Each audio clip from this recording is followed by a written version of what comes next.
Hi అండి. వరలక్ష్మి పూజ రోజు ఉదయం అందరూ చేసిన నైవేద్యాల గురించే చూపిస్తారు కానీ ఇంకైతే ఆ నైవేద్యాలు చేయడానికి వాళ్ళు ఎంత శ్రమ పడ్డారు ఎవరు మాట్లాడరు కదండి. ఇంకైతే ఇక్కడ కూడా నా పరిస్థితి కూడా అదేనండి.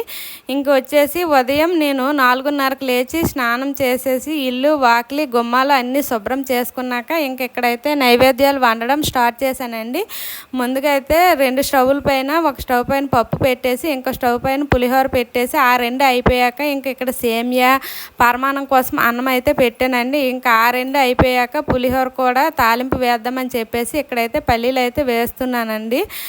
వేయించి అవి అయితే తీసి ఆ పక్కన అయితే పెట్టేసుకున్నాను. పప్పు ఉడికిపోయింది కదా, దాంట్లో బెల్లం నెయ్యి వేసి అదైతే దగ్గర పడేంత వరకు స్టవ్ పైన అయితే పెట్టాను. ఇక్కడ పులిహోరకు తాలింపు సిద్ధం చేసేసి పులిహోర తాలింపు కూడా వేసేసానండి. పులిహోర తాలింపు అయిపోయాక పరమాన్నం కూడా ఇంకో పక్క పెట్టాను అన్నాను కదా, అది కూడా దగ్గరగా ఉడికిపోయిందండి.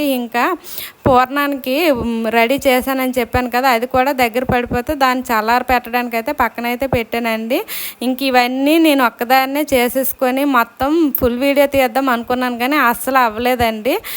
అయితే వీటి తర్వాత పూర్ణం వంటలు చూడుతుండగానే ఇంకొక పక్క గారెలు వేయడం అయితే స్టార్ట్ చేశానండి. ఇంట్లో 2 చిన్నపిల్లలతో ఇంత పని చేయడం అయితే చాలా కష్టం కదా.